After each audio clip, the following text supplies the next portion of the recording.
Ang mga tao or couple na nagtatalik ng 2 hanggang 3 beses sa isang linggo ay nakakakuha ng mas maraming immunoglobulins or antibodies. Ito yung nagpe-play ng role para ma-prevent yung mga illness at depensa.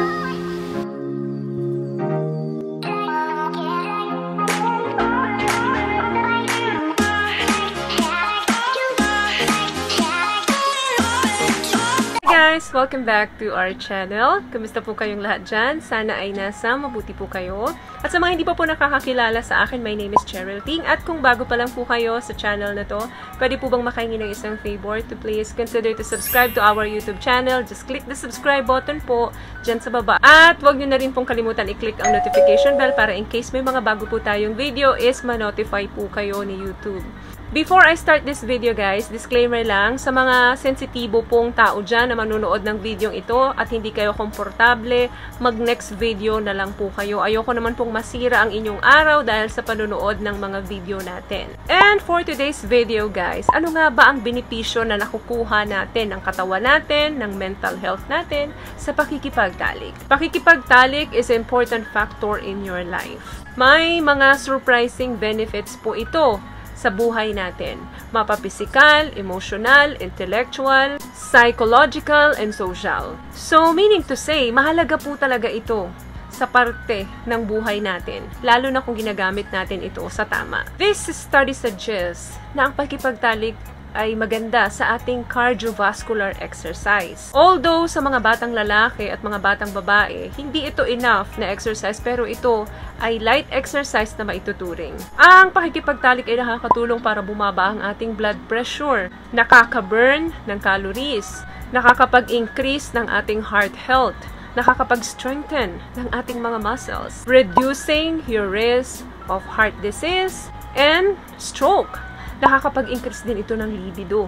Ang mga taong aktibo sa mga ganitong gawain ay nakakakuha ng mga benepisyong nabanggit ko. Nagbibigay din ito ng strong immune system, lalo na doon sa may mga taong may romantic relationship. Ang mga tao or couple na nagtatalik ng 2 hanggang 3 beses sa isang linggo ay nakakakuha ng mas maraming immunoglobulins or antibodies. Ito yung nagpe-play ng role para ma-prevent yung mga illness at depensa nyo against human papilloma virus or HPV. Ang HPV po ay yung common sexually transmitted infection. The study suggests na yung mga hindi aktibo sa pakikipagtalik ay mas maraming anxiety or stress na dinadanas. Nagbibigay din ito ng magandang tulog, nagtatanggal din ito ng sakit sa ulo, sakit ng ulo, ibig sabihin, kasi may instant pain reliever ito eh. Nagre-release kasi ito ng oxytocin and endorphins na sila yung gumagawa ng role pagdating sa love, intimacy, and orgasm. Maganda ang combination ng mga hormones na ito dahilan kung bakit napapasarap yung tulog natin. Now, ano naman ang naibibigay ng talik sa ating mental health? Ito para sa mga couple. Kapag aktibo kayo sa mga ganitong gawain, mas nag-i-increase yung level of trust, intimacy, and love in your relationships. Nag-i-improve din yung ability mo para mas makapag-express ka ng iyong emotions. Mas nagiging maunawain ka, mas nagiging mapagmahal ka. And also, ito guys, pinaka-importante for me ha, nagbibigay din ito ng confidence booster. Anong ibig kong sabihin? This can make you look younger. Dahil ito ay nagre-release ng estrogen during talik. Sabi nga sa study, nakakabata ito ng 7 to 12 years younger. So, can you imagine guys, yung mga naitutulong ng pakikipagtalik sa sarili natin, sa mental health at sa katawan natin. Napakarami, lalo na sa mag-asawa, sa couple, dahil nga mas nakakatulong ito para magkaroon ng bonding yung inyong relasyon. So, again, ang take-away ko dito, ang pakikipagtalik is an important part of our life and our well-being.